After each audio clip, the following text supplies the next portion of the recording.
2 Timotius 4 ayat 1 sampai ayat yang ke-8, judul firman Tuhan, nasihat untuk Timotius supaya batahang terus bikin DP tugas. Yesus Kristus nanti mau datang ulang di dunia ini jadi raja kong berkuasa. Dia yang mau adili orang-orang yang masih hidup dan yang so mati. Jadi sekarang kita bilang dan betul-betul di Tuhan Allah dan Kristus Yesus pemuka, supaya ngana Timotius kasih tahu Tuhan Allah pefirman pa orang-orang. Ngana mesti selalu siap kasih tahu firman itu di tiap waktu, biar orang mau dengar atau tarada.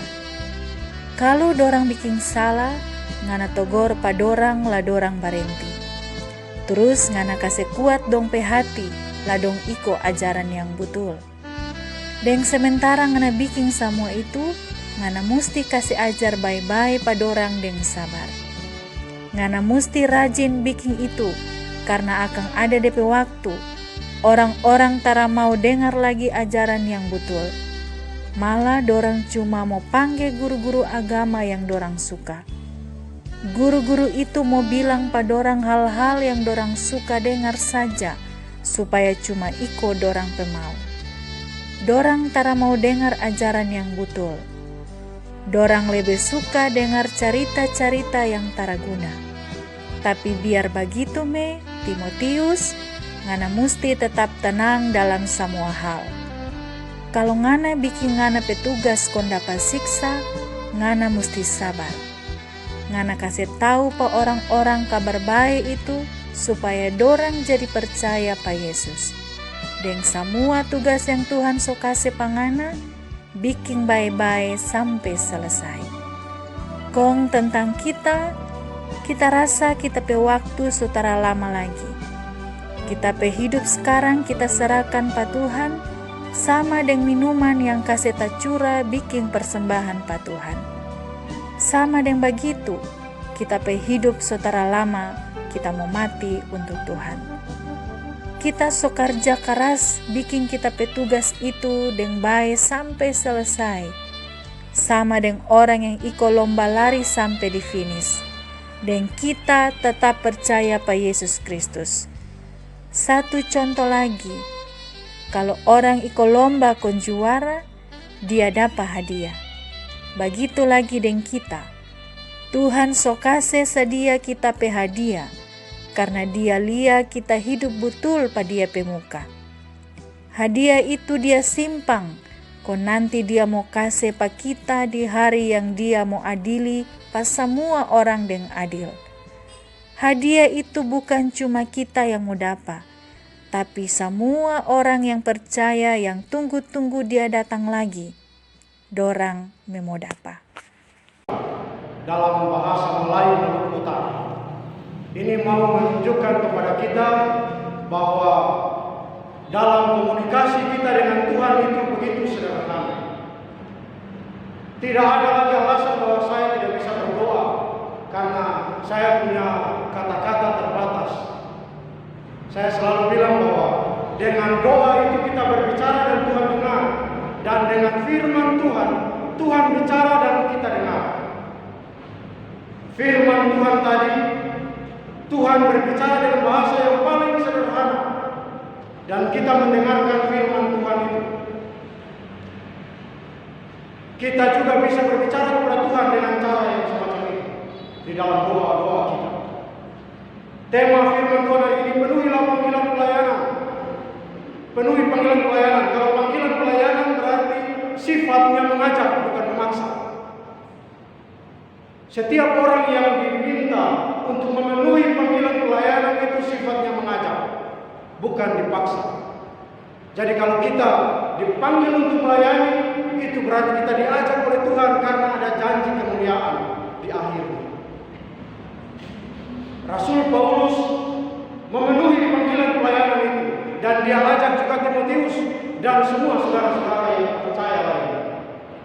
Penuhi panggilan pelayanan. Hari ini kita belajar di zaman kita ini, berarti yang harus penuhi panggilan pelayanan adalah kita ini. Sebagai pendeta, sebagai penatua, sebagai diaken, kostor, termasuk semua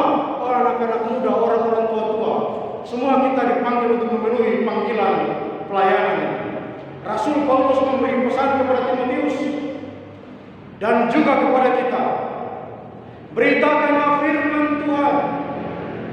Siap sedialah, baik atau tidak baik waktunya. Nyatakanlah apa yang salah, tegur, dan nasihatilah dengan segala kesabaran dan kebenaran.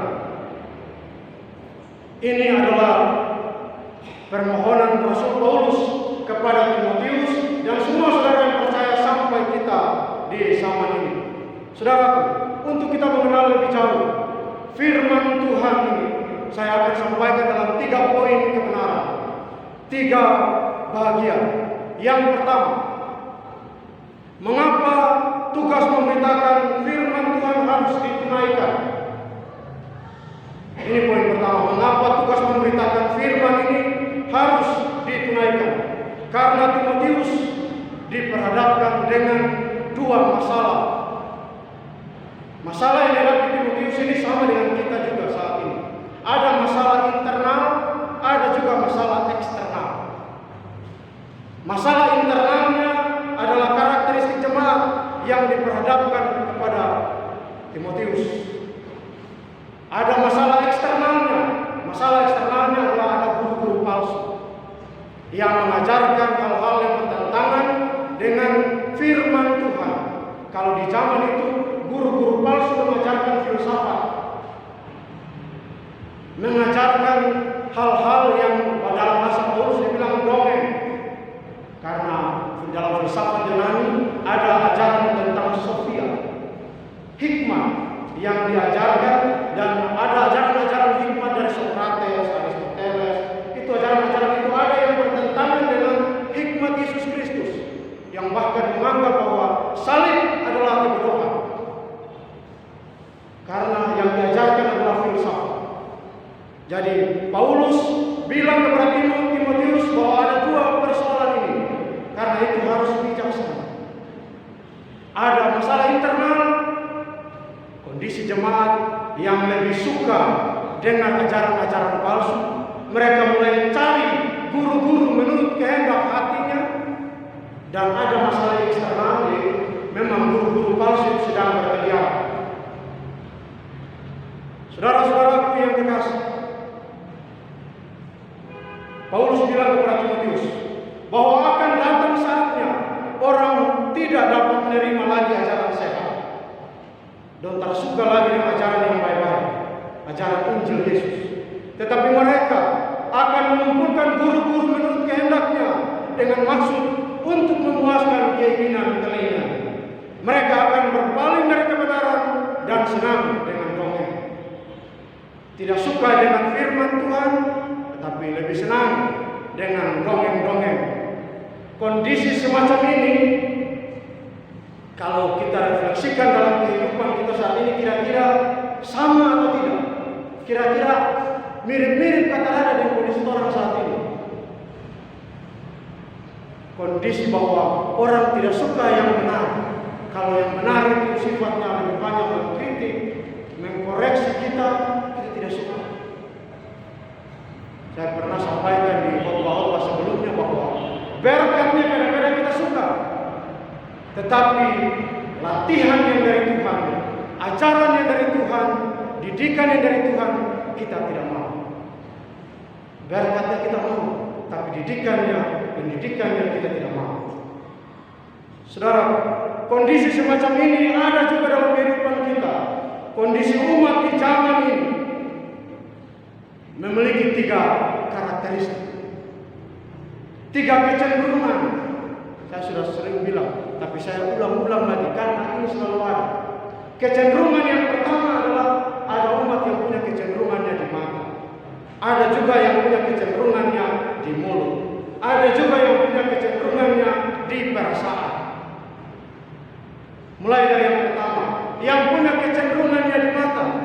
Orang yang punya kecenderungannya di mata itu apa saja tidak penting. Yang penting, misalnya firman Tuhan semacam ini, kontennya atau isinya, kebenarannya tidak penting. Yang penting tampilannya kelihatan bagus. Jadi pendeta punya khotbah, isi khotbahnya atau kebenaran yang disampaikannya penting tampilan di depan bagus, tampilan yang mantap. Itu kecenderungannya di mata. Kalau di matanya dia lihat pendeta sudah bagus, dia cari lagi yang lain. Kira-kira apa yang kurang bagus? Oh, di atas altar masih banyak tripod. Itu mengganggu dia berpikiran. Jadi kecenderungan di mata itu kadang-kadang banyak terjadi juga dalam kehidupan kita sebagai orang percaya. Anak-anak Tuhan banyak punya kecenderungan semacam ini. Yang kedua, ada yang punya kecenderungan juga di mulut. Mulut ini kalau di zaman ini sudah tambah ada flash jari. Karena ada banyak orang tidak mampu menguasai jari-jarinya di media sosial. Ada banyak orang tidak mampu menguasai mulutnya di dalam lingkungan sosial atau di dalam kehidupan persekutuan berjemaah. Tadi mata, sekarang yang punya kecenderungannya di mulut. Apa saja dia mau mengomentarinya, apa saja dia suka untuk mengomentarinya. Termasuk kalau ada sesuatu yang kurang beres dari tampilan pendeta di muka, selalu dia komentar. Kalau pendetanya sudah beres, prokantor ada komentar. Kalau prokantornya beres, mungkin dia punya pemain keyboard dapat komentar. Kalau bukan itu, suasana di dalam ini yang dapat komentar. Kalau semuanya beres, pastor dapat komentar.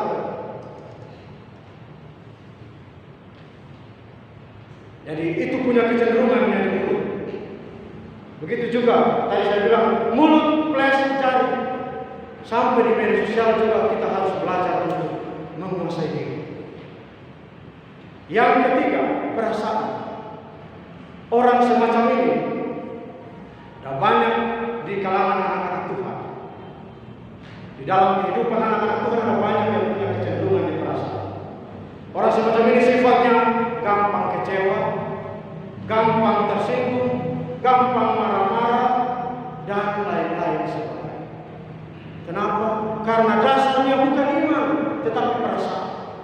Padahal firman Tuhan bilang ulang-ulang, dasar dari segala sesuatu yang kita harapkan itu iman, dan bukti dari segala sesuatu yang tidak kita lihat. Kalau dasarnya perasaan, maka ketika tidak tercapai kita kecewa, kita tersinggung, kita marah-marah. Saudara-saudaraku yang terkasih, tadi baru poin 1. Poin 1 berbicara mengapa tugas memberitakan firman Tuhan harus ditunaikan. Poin kedua adalah bagaimana menghadapi situasi semacam ini. Ada masalah internal dan ada masalah eksternal. Bagaimana kita menghadapi situasi-situasi semacam ini. Ayat 5 firman Tuhan memberikan penjelasan di sana bahwa untuk menghadapi situasi semacam ini, kuasai diri dan sabar. Dua hal itu. Kuasai diri dan sabar. Ini mutlak diperlukan bagi anak-anak Tuhan. Oleh setiap anak Tuhan harus jadi orang yang kuasai diri dan sabar. Sebagai kepala sidang, sebagai pendeta, penatua diaken, sebagai apapun, harus kuasai diri dan sabar. Ini penting. Amsal 16 ayat 32 berkata begini, orang yang sabar melebihi seorang pahlawan. Orang yang menguasai dirinya melebihi orang yang merebut kota. Amin. Nah, kalau bilang amin berarti kita beriman. Kemarin saya sampaikan di khotbah hari Selasa. Iman itu dari kata emunah. Emunah itu diterjemahkan dalam bahasa Arabnya aman dan dapat juga kata amin.